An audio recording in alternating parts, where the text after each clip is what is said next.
নমস্কার, আমি সঞ্জীব। আপনাদের সবাইকে স্বাগত আমার চ্যানেল উইকেন্ড উইথ সঞ্জীবে। বাঁকুড়ার তালডাংরা ব্লকের এক ডাক্তারের খোঁজে বেরিয়েছিলাম। ডাক্তারবাবুর সঙ্গে দেখা হলো, তিনি দিলেন আবার একটা নতুন খোঁজ। তাদেরই গ্রামের পাশে একটা সুন্দর জায়গা আছে যা সাধারণত মানুষ জানে না, আর আজ আপনাদের দেখাবো সেই ডাক্তারের নাম দেবুপাল। স্কুল মোড়ে ঢুকার আগে ওইদিকে চলে যাবে, বাঁ দিকে ঘুরে একবারে সোজা দিয়ে বড় তেঁতুল গাছে যে নাকবার সেই নিচে চলে যাবে। ঘরে গাড়ি ঢুকে স্কুলের মোড় থেকে ওই বাঁ দিকে যাবেন, ডাইন দিকে যাবেন না, বাঁ দিকে যাবেন। বাঁ দিয়ে একবার সোজা আমাদের গুলিপাড়া হয়ে একবার সোজা এটা তেঁতুল গাছ বড় হয়। হ্যাঁ ওইখানে জিজ্ঞাসা করলে বলবে ওইখানে পাশেই ঘর ওর। কত কিলোমিটার হবে? 8 কিলোমিটার হবে। ঠিক আছে বাবু। ঠিক ঠিক ঠিক আছে, যাচ্ছি।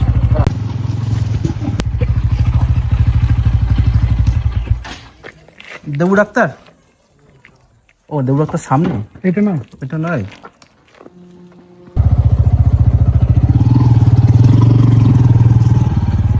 যাই হোক, ফাইনালি আমরা ডাক্তারবাবুর চেম্বারটা খুঁজে পেলাম। তারপর ওনার সঙ্গে কথা হলো। ওনার কাছ থেকেই আমরা বিশদে জানতে পারলাম যে কোন পথ ধরে যেতে হবে। আমরা তারপর সেই পথে রওনা দিলাম।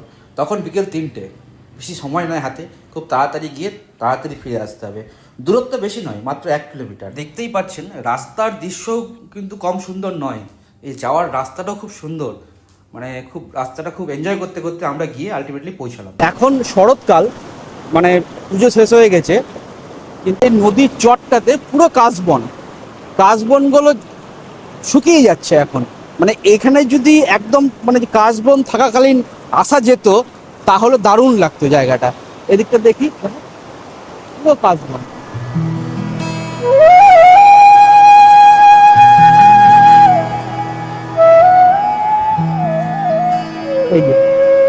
এই চত্বরটা পুরো কাশবন।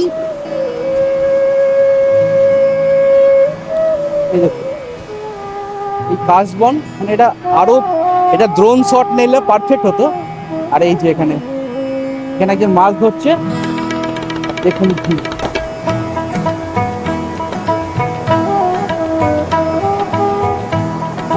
এই দেখুন, এটা নদীটা প্রাকৃতিক নদী, তার মধ্যে এরকম এই ফুলগুলো ফুটে আছে। এই গাছগুলো আমরা অনেকে বাড়িতে টবে লাগাই। গাছটার নাম আমি ঠিক জানি না, কিন্তু নদীর মধ্যে এরকম গাছ, দারুণ ব্যাপার। আমার মনে হয় যে বাঁকুড়া বা দক্ষিণ বাঁকুড়ার লোকই জানে না যে এখানে একটা এরকম সুন্দর জায়গা আছে। এরকম ঘাস জমির মধ্যে দিয়ে ঝর্ণা, এই দেখতে অনেকে হয়তো কাশ্মীর বা অন্য কোথাও যায়। এটাকে যদি এক টুকরো মিনি কাশ্মীরও বলি তাও হয়তো ভুল বলবো না। কি মাছ পেলে দাদা? পাহাড়ি নদীর মাছ? বাহ, দারুণ মাছ তো এগুলো। এগুলো কি মাছ? বেড়া মাছ? দারুণ দেখতে তো। এই মাছগুলো কিন্তু খেতে খুব সুস্বাদু হবে। মানে ঝর্ণার খরস্রোতা নদীর জলের মাছের টেস্ট খুব। এখানে আরো কিছু লোক মাছ ধরছে, সম্ভবত সেই মাছগুলো বড় বড় মাছ। চলুন দেখি।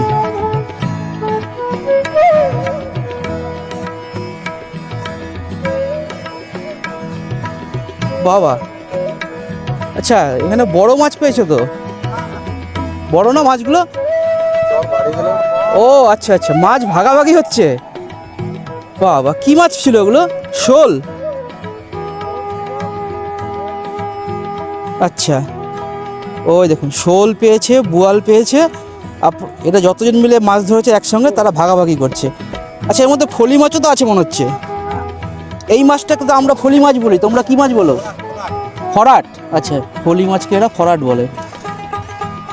আর বোয়াল মাছ, এই যে, হ্যাঁ, এই যে বোয়াল। তো বোয়ালগুলো ছোট বোয়াল ছিল।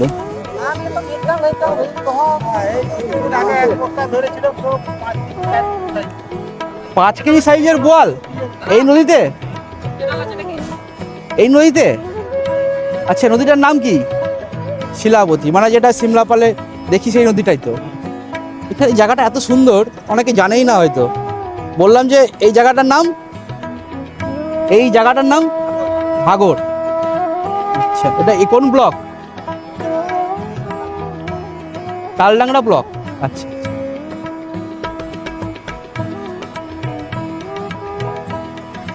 এটা বালির চর,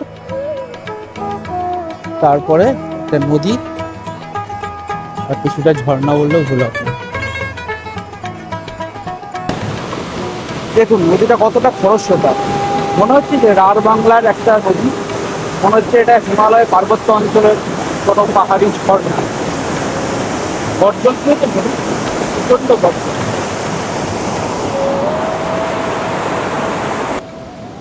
এখান থেকে এই কাশফুলের কাশ বাগানটা ভালো লাগছে দেখতে। মানে এটা যদি আর কিছুদিন আগে আসতাম তাহলে মানে কাশফুলগুলো ভালো দেখা যেত। দারুণ একটা মানে অনবদ্য মেলবন্ধন। এই সাইডটায় পাহাড়, এদিকে কাশবন, আর এখানে নদী। আর এই নদীর মাঝখানে ফুটে আছে কিছু ফুলের গাছ। এটা বিরল থেকে বিরলতম ঘটনা।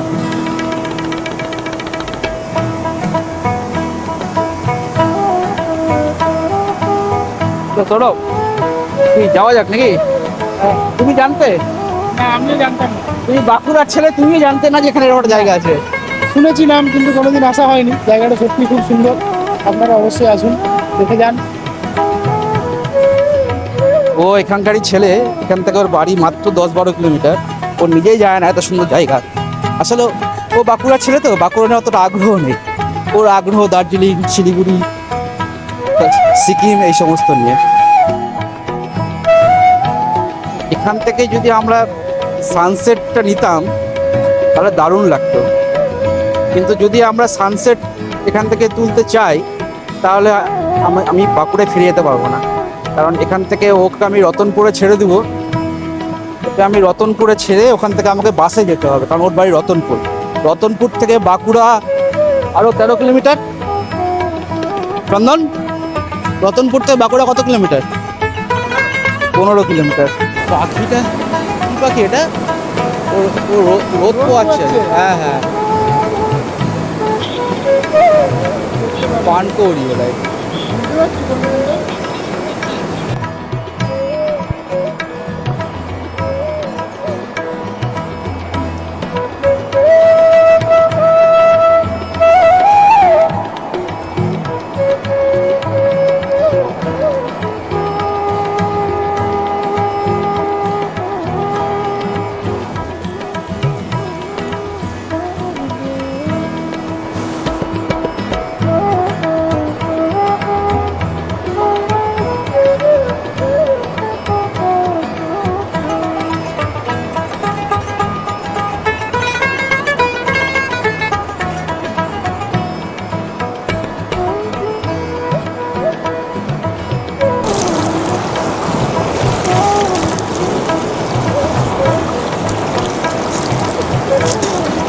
জল খাওয়া যাবে তো, এত পরিষ্কার। খাওয়া যাচ্ছে জল, খেয়ে নি, কি হবে?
আজকের মতো এখানেই শেষ। আবার যদি এরকম কোনো জায়গা খুঁজে পাই যেটা আমাদের আশেপাশেই অথচ লোকে জানে না, তাহলে অবশ্যই আপনাদের সামনে নিয়ে আসবো। প্লিজ আমার চ্যানেলটাকে একটু ফলো ও সাবস্ক্রাইব করে দিন। Weekend with Sanjeev. নমস্কার।